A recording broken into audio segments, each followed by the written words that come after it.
Yo, what up guys? Welcome back to Sneaker Stories. As always, I'm your host Chris Jack. For those of you that might have seen on my Instagram stories the other day, I did an early review of this particular pair.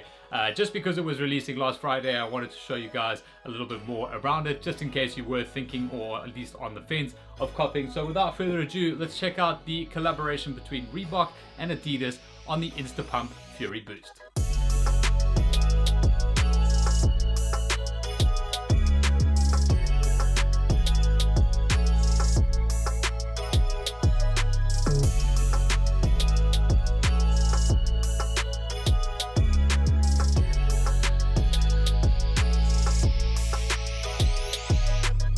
Alright, so this shoe obviously caught my attention right from the beginning of the early leaks because it's kind of the first time we've seen, at least as far as I know, Adidas working with Reebok on one shoe. And now for those of you who don't know, they are owned by the same parent or umbrella company.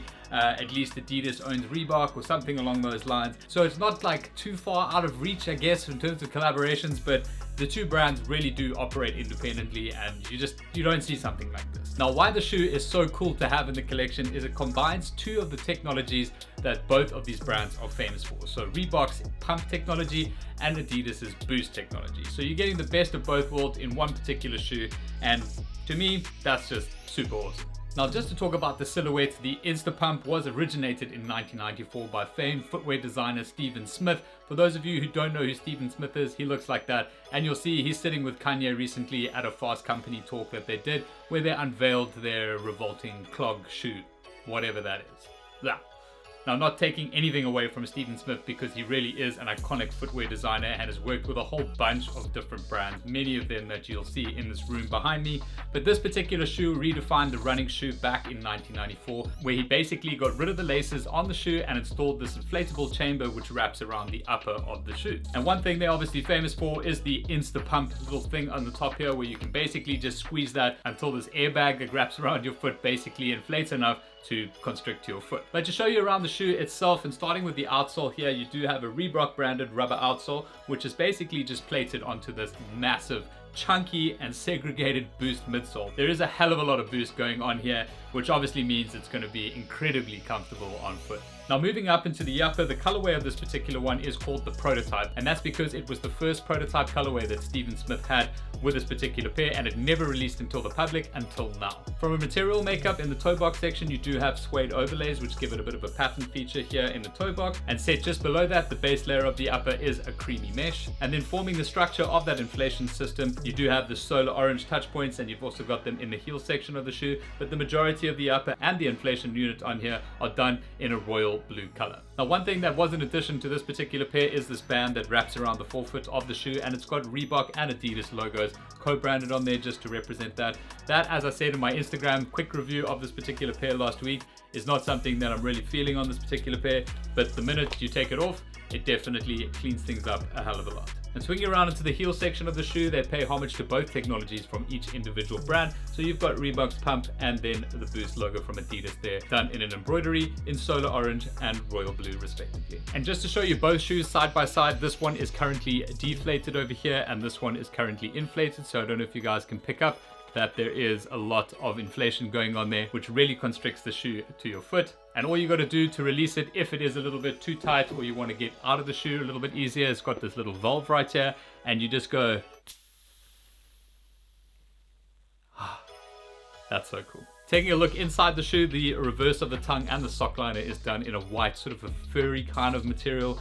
That feels like it could get a little hot and sweaty on your foot, but yeah, I haven't really tested them out properly or worn them for a long time yet, so don't really know about that, but it does feel really furry and warm to touch. Now, if you're wondering what factory this was made in, it was created by the Reebok factory, as far as I can tell. The size tag and logo over here does have the Reebok logo on it and not the Adidas one. So I'm assuming because it's their silhouette, they would have manufactured this themselves, and Adidas would have just provided the boost inserts there for the midsole of the shoe.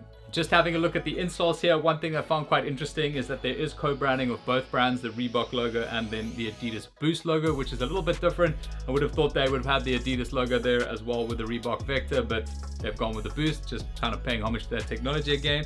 And then the right one does have a Reebok and the Vector logo, Instapump Fury, with a product code underneath of it. And then just cementing this as a prototype colorway, they've just written it over there underneath. Then just one last detail on this pair, they do also include this little hang tag over here, which you could probably use as a keychain or something like that. It's got the Pump logo on the one side and then the Boost logo on the other. Then if you're into your boxes as much as I am, this is quite a cool collaboration box. It basically combines touch points from both different brands, but you've got both logos, Reebok and Adidas, done in almost a chrome finish on the top of that. If I just move the box, you can probably see that. And then when you swing it around to the short side, you will see a little hints of Adidas coming in here, at least on this side, kind of like an Ultra Boost box. And when you pull that out, you'll see the Boost logo there on this particular side, and then the classic kind of Reebok branding on that particular side. One thing that's also really cool is the tissue paper that comes wrapped around the shoes.